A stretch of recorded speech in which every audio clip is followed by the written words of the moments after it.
What are movies to you? How much impact has a movie had on your life? Maybe they inspire you. Maybe the reason why you went and joined the military is because of a particular movie. Maybe the reason why you became a boxer is it because of a particular movie. Movies can have some impact. They really can. I believe, or I should say, I think movies are exaggerated truths. Movies are exaggerated truths, whether they're based on a true story or not. And the challenge is finding what those truths are, breaking that movie down and finding the truth hidden within that movie. And you could attest to the whole idea of being hidden in plain sight. Now, when you go to the movies, what do you think about? First thing that comes to your mind when you're getting ready to go to the movies, or you could say when you're staying at home and streaming, because of course there's that option now, right? Streaming services are big now. But what do you think of? Some people think of the actors. Oh, yes, Michael B. Jordan, I'm going to see that. Oh, yes, Brad Pitt, I'm going to see that. It's the actor that inspires them to want to go see the movie. Any movie with that particular person, they're going to watch. Maybe it's the director. Oh, yes, I like the way this director directs. There's a lot of different reasons. I'm not certain if it's the writer, though. I'm not certain if it's the writer of the movie that drives people to want to watch it, depending on if that person is involved with the directing side of things too. Or maybe they are a writer actor, because a lot of these positions are cross compatible for the most part. But let's take a look at that, because it's the writer that is inspired by something really pulls at that writer. Maybe they drew from something, maybe a certain story that happened in their life. Maybe they work for NASA. Maybe they work in law and they decided to write a script. Or maybe a certain author wrote a book and then this person is inspired by that book and they adapt it into a script. Okay, so when you take a look at a script, of course, you see something like this, and this is an example, right? It has a certain format. This would be an example. So the average movie script is anywhere from about 80 to 120 pages on average, right? About 80 to 120 pages, because one page of script is equivalent to 1 minute of the movie. So then you think about what these writers had to do in order to get the story on the pages. And by the time it gets to the big screen, it's changed because the story goes through a process, through producers, the studio, and that sort of thing. I won't go down too far down that rabbit hole because there's a point that I'm trying to drive home here. It's interesting about this idea of movies being exaggerated truths. I mean, I've believed this for the most part dating back to the 90s when I was a teenager, but this became really evident, really powerful in terms of the understanding of this in the year 2013 when Edward Snowden came out against the NSA. Some of you know what I'm talking about. You can Google that story. Yes, 2013, Edward Snowden comes out against the NSA. And then in 2016, they do a movie about it with Joseph Gordon-Levitt. Some of you have seen that. Now, what is that movie talking about? Privacy, being able to track your emails, track your phone calls, literally being able to watch your every move, okay? Have access to everything that you do, knowing how you operate privately, okay? Some of you are saying, well, my life is boring, so if they track me, so what? I have a boring life. And what you fail to realize is it might be meant for another purpose that could be a threat to you. What movie talked about that? How about a movie that came out in 1998? Yeah, remember this movie? One of my favorite Will Smith movies. Of course, co-star Gene Hackman, very talented actor as well. 1998, talking about what we're dealing with right now in the 21st century. And what's amazing about this is when this movie came out in 1998, which, by the way, I did see at the movie theater, and this soundtrack is amazing. So when that movie came out, how many people or how many of you actually believed the content of that movie even being possible? Okay, I was 22 when the movie came out. So for those of you that were around when it came out, or for those of you that seen it, you know, did you believe it? Did you believe it? Well, maybe it was easy not to believe it because we didn't have the technology.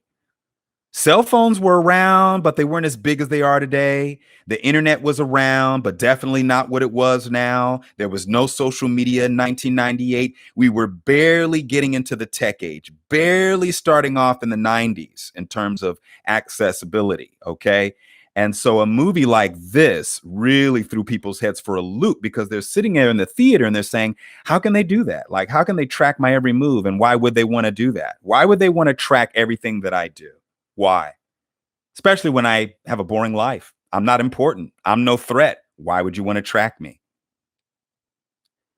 That remains to be seen. But this movie talked about what Edward Snowden ended up talking about in 2013. Okay, let's look at another movie. How about Demolition Man? Demolition Man is a movie that came out in 1993 with Sylvester Stallone and Wesley Snipes. Okay, Sandra Bullock was also in that, Benjamin Bratt, a lot of actors. And what was the talk? Being able to aggressively express yourself, maybe the control over how you express yourself, right? That wasn't the theme of the movie, but it was mentioned in that film. We have this thing today called toxic masculinity. That's been the recent talk in recent years, right? Well, they didn't use that phrase in the movie, but there were certain things mentioned in that film that cover that in some ways. I remember what was that scene where he gets a ticket every time he uses profanity? Remember that? And then he used it as toilet paper. For those of, I don't want to spoil it. For those of you that have seen Demolition Man, you know what I'm talking about. Censorship, cancel culture, that's the hot topic today. So could it be that what's going on right now is the catalyst for what could potentially happen in the movie Demolition Man? And we're about 10 years removed from that. How often do you think about that? You know, when you watch movies, you probably just blow this stuff off as just movies. You don't really think of the possibilities. You don't think of the hidden truths. Let's look at another one. They Live. Came out in 1988 with Keith David and Roddy Piper, former wrestler. May he rest in strength. Okay. So yeah, They Live, which talks about these alien life forms that look human. And the only way, well, see, I don't want to give away too much of the movie.